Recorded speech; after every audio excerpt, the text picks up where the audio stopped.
Let's talk Golden State Warriors. We are back, and there's a wrap in the media day. We're going to cover everything today. I'm going to give you my perspective, what I think about everything that was said, and also the interview that Mike Dunleavy Jr. and Steve Kerr did a few days ago before actually the media day. So I hope you're excited. We're heading to the preseason. We're going to start seeing more of our players, the games, and the preseason schedule, and soon NBA will be back, and that we're going to bring back the Warriors, and we are excited about it. But I'm going to be honest with you. I didn't get very excited about the media day. I think it's a lot of hype. I have watching a few videos here on YouTube and all the videos of the media day, and I'm going to be honest with you. I still think the Warriors have some problems, and there's one key element that bothered me a lot yesterday, and I want to discuss with you. So let's cover everything. So what happened 3-4 days ago? Mike Dunleavy Jr. and Steve Kerr, they give a preseason interview before the media day. Actually, it was very interesting. Steve Kerr emphasized a lot on Andrew Wiggins and how he believes that Andrew Wiggins can step up and take that a lot of the spot that Klay Thompson will leaving. I think that's a big hint that we are counting, and he's counting is Andrew Wiggins in the starting lineup. We all know that Wiggins unfortunately just lost his father. I think he has been dealing with this personal issue, personal difficulties for about 2 years now. So Kerr emphasized that he believes and he sees Andrew Wiggins in peace, and that he is still in his prime, and he has seen Wiggins delivering for the Warriors. So he believes that he's going to be important, and he's in a good shape, which is great news for us. Then, so that was the main piece of Steve Kerr comments. Everything was around like who is the starting lineup, and that everyone has a chance, that he's going to try a lot of rotations, how training camp is important for that, everything we discussed here before. Then we go to Mike Dunleavy Jr., and he made a comment that I have to agree, and I have said multiple times here before, like the Warriors shouldn't do craziness at this point, and there was a lot of pressure for that, right? Draymond Green also covered that in the media day. So what Dunleavy Jr. said is that in this time of pressure, where everyone is sort of pressuring the Warriors to do change, it's normal and common that GMs, that owners, they go and do some crazy movements that might set you back.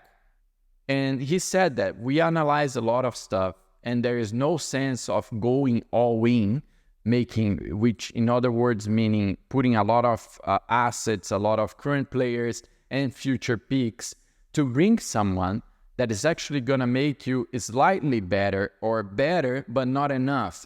In other words, what I said here before, I don't think the Warriors should sacrifice the future to do a movement that it's going to put us maybe a little bit deeper in the playoff, but not enough. Like at the end of the day, we want to see the Warriors going further. We want to see the Warriors in the playoff better than down in the play-in or not even that.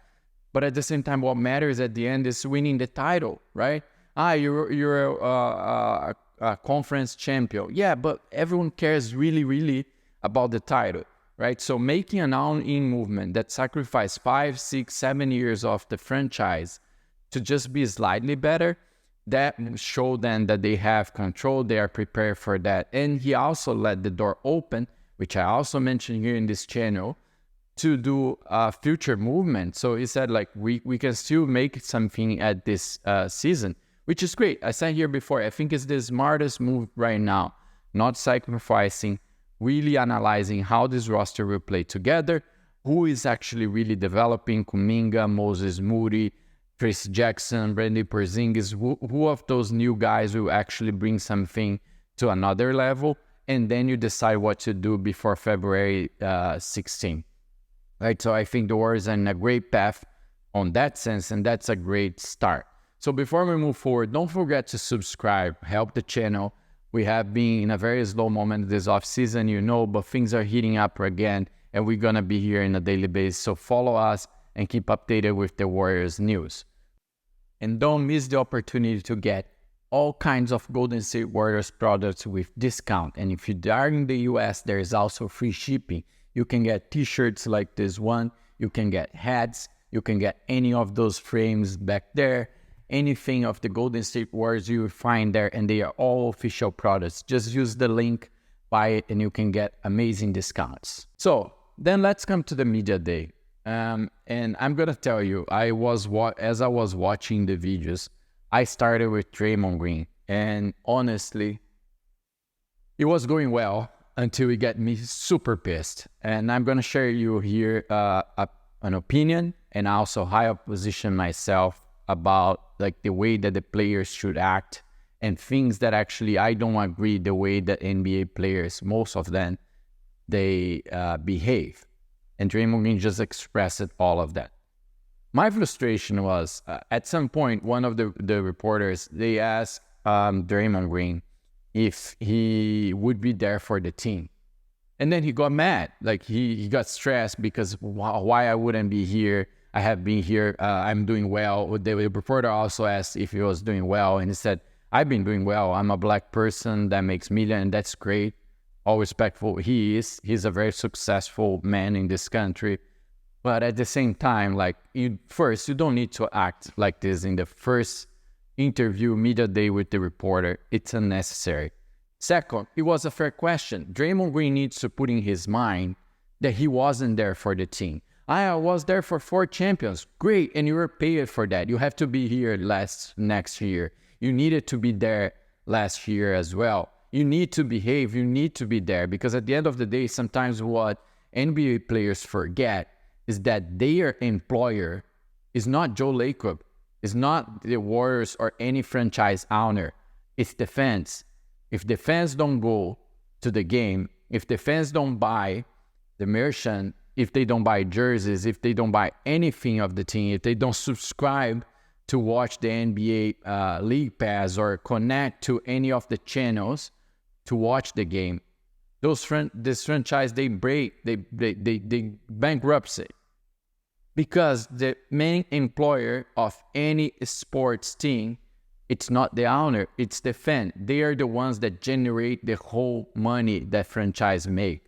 So he needs to be more careful when he responds that, because yes, he wasn't there. I was watching the Warriors game, and I was seeing the Warriors suffering because one of our main guys that's very well paid, as he said, he wasn't there. So it's not fair for him, to the reporter, to answer on that way. It's not fair for him, to any fan, to behave like that. He wasn't there. I was there before. Doesn't matter. You wasn't there last year. You need to be there every game. Injuries happen. We understand what that's the point. But you not being there because you're suspended for a bad behavior, for an obvious thing that is you losing your mind, that's you not behaving and not going well towards your employer and the fans. So that pissed me off right in the first video that I was watching at the media day, and I want to know, what do you think about this? Do you think that NBA players, they should care more and understand that they need to show more, that it's not for the owner, it's for the fans, that they need to be there night in, night out, and playing a high level? I know it's challenging. I know how challenging it is. I know that they're humans, but at the end of the day, you have your work, I have my work, and we all need to perform at the best day. Do we perform the best every day? I know we don't. It's impossible. But I can go there and tell to my employer the response like the one that he did to the reporter. It's a lack of respect to everyone, I believe. So, wrapping that, and again, it's nothing personal. You know how much I'm a fan of Draymond Green. And again, before any of you come in the comment, I don't want him to be traded. I think he's a key player for this organization. I think he's the master of our defensive system. I have said that multiple times here. This channel has multiple and probably just less than Stephen Curry videos about Draymond Green.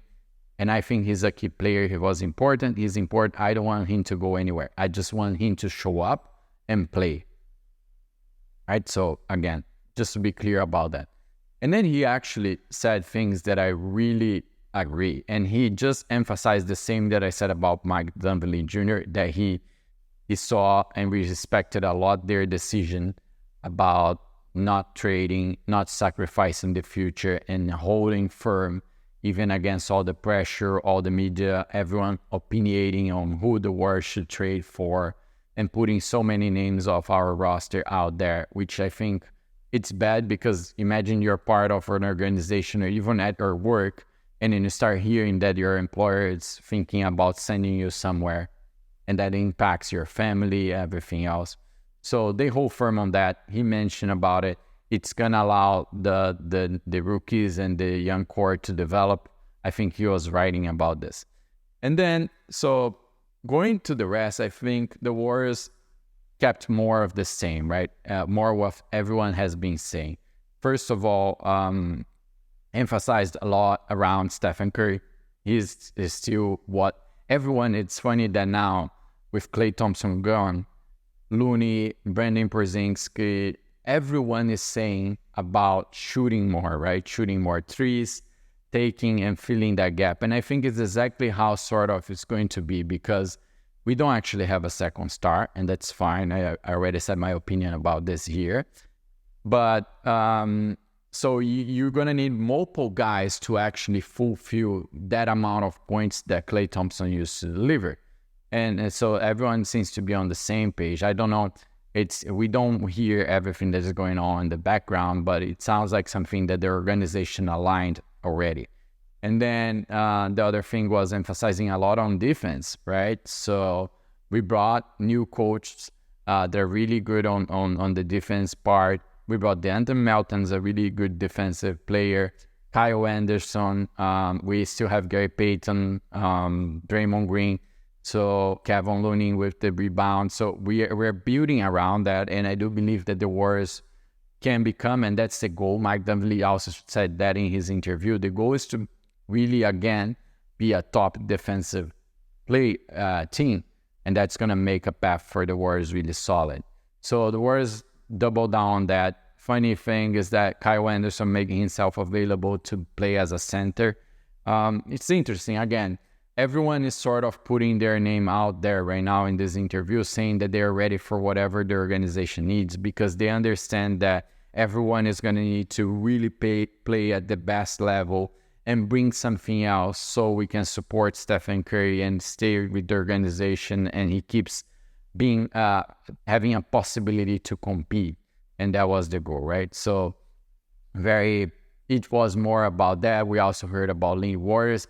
The only one that I think wasn't there that I recall right now from the guys that have been playing was Gui Santos, but everyone else is speaking about it.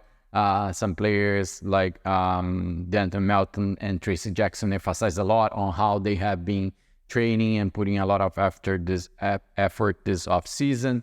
So that was more of the media day. So excited about everything that is going on. I think the Warriors are in the right path.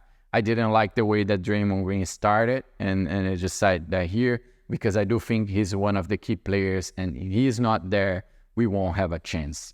So that was key for me. Before we wrap, I'm going to show you there. So the schedule for the Warriors for the next days, the training camp is starting. So we had the media day yesterday, and then you have practice between October 1, 2, 3, and 4. So you're going to have all this practice. Remembering it's going on in Hawaii. So the Warriors are there. It's an opportunity, and Kerr said about this, for the team to bond and be together. Family will come. So I think it's going to be a nice environment to kick off the season. And then on October, from October 5 to October 18, we're going to have a schedule of six games. So as you're seeing there on the schedule, one of them will still be playing in Hawaii, one in Vegas, and then the team is back home, and we kick off the Warriors season on October 23rd. So I hope you're excited for having everyone back. I'll be here tomorrow with you again. I hope you have a great day, and bye.